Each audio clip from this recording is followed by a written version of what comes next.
ভিন্ডি জিনিসটা অনেকেরই কিন্তু ভালো লাগে, আবার অনেকেরই ভালো লাগে না। কারণ ভিন্ডিটা লদলাদে হয় বলে অনেকেই ভিন্ডি খাওয়া পছন্দই করে না। কিন্তু ভিন্ডি দিয়ে কিন্তু বিভিন্ন ধরনের জিনিস বানিয়ে নেওয়া যায়। সেরকমই আজকে একটা রেসিপি তোমাদের সাথে শেয়ার করছি, ভিন্ডি দিয়ে চিংড়ি দিয়ে এই ঝাল। এই ভিন্ডি চিংড়ির ঝালটা কিন্তু বানিয়ে নেওয়া ভীষণই সহজ, খুব অল্প তেল মশলায় হয়ে যায়, খুব বেশি উপকরণ লাগে না, আর করে নেওয়া কিন্তু মানে করতে যেরকম সহজ না, এটা রুটি পরোটা ভাত সব কিছু দিয়ে খাওয়া যায়, ফাটাফাটি লাগে খেতে।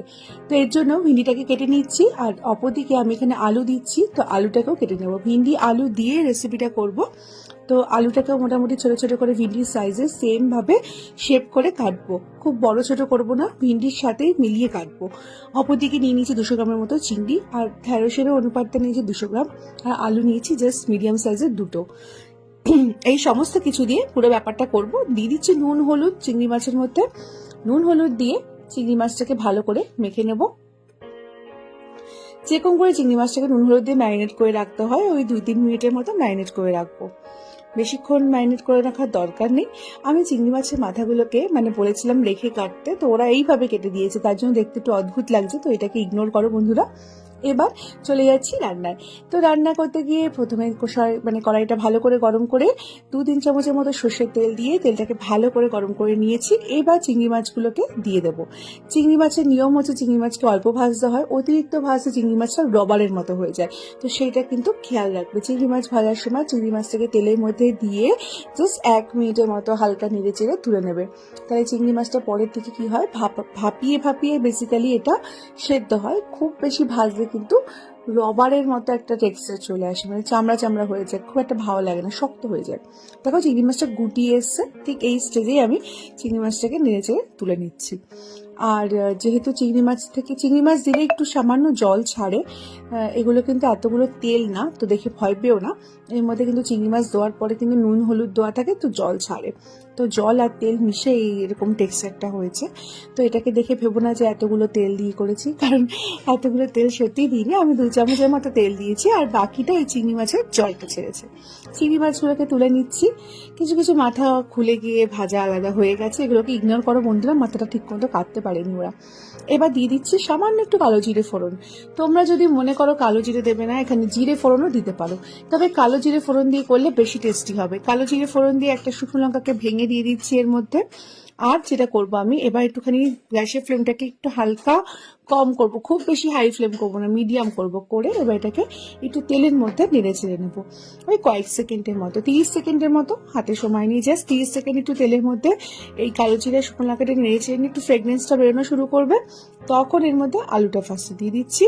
আলুটা দিয়ে এবার কেটে রাখা ভিন্ডিগুলো দিয়ে দিচ্ছি। আলু আর ভিন্ডি কিন্তু আমি এখানে আজকে একসাথেই বানাবো, মানে একসাথেই ভাজবো, আলাদা আলাদা করে ভেজে নেওয়ার কোনো প্রয়োজন নেই। রেসিপি বলে আমরা তাড়াতাড়ি করে নেওয়ার রেসিপি। তো এবার আলু আর ভিন্ডিটা দেওয়া হয়ে গেছে। এবার যেটা করবো, সামান্য একটু হলুদ দিয়ে দেবো, আর দেবো সামান্য একটু নুন হলুদ দিয়ে একবারে এই কালো জিরে শুকনো লঙ্কার সাথে এটাকে ভাজতে থাকবো। মোটামুটি 80% মতো ভাজবো, খুব বেশি ভাজবো না, ওই হাতে সময় নিয়ে 1.5 মিনিটের মতো ভাজলেই হবে। তো এটাকে ভাজা শুরু করছি, আর হ্যাঁ, ভাজার সময় গ্যাসের ফ্লেমটাকে হাই রাখবো। মোটামুটি 1.5 মিনিট ধরে ভেজেছি, মোটামুটি 80% ভাজাও হয়ে গেছে আমার। এবার চলে যাব বাকি স্টেপটায়। আমি একটু এটাকে স্টির ফ্রাই করে নিচ্ছি। এইভাবে যখন স্টির ফ্রাই করা হয় না, একটা বেশ স্মোকি ফ্লেভার আসে, ওই আগুনটা খাওয়ারের মধ্যে একটু একটু টাচ হয়, তো তাতে কি হয়, একটা স্মোকি ফ্লেভার আসে, বেশ ভালো লাগে খেতে। তো তোমরা এটা স্কিপ করতে পারো। দিয়ে দিচ্ছি ঝালের জন্য ঝাল লঙ্কা গুঁড়ো, আর দিচ্ছি একটু ধনে গুঁড়ো, সবই অল্প অল্প করে দিচ্ছি। আর দেবো জিরে গুঁড়ো, ধনে গুঁড়ো জিরে গুঁড়ো সমপরিমাণ নিয়েছি। আর ঝালটা তোমরা তোমাদের প্রয়োজন অনুযায়ী যেরকম যে ঝাল খাও সেই অনুপাতে দিও। আর এবার এখানে দিয়ে দিচ্ছি সামান্য একটু চিনিটা দিতে হবে, কারণ আমি এখানে একটু টক দই দেবো তার জন্য। এবার দিয়ে দিচ্ছি 2 চামচ, মানে 2 টিস্পুনের মতো টক দই, খুব বেশি টক দই দেবো না, জাস্ট 2 চামচের মতো টক দই। আর এই মশলাগুলো কষাবার জন্য 2 চামচের মতো জল দিয়ে এবার মশলা, টক দই, ঢেঁড়স, আলু সমস্ত কিছু দিয়ে একসাথে কষাতে থাকবো।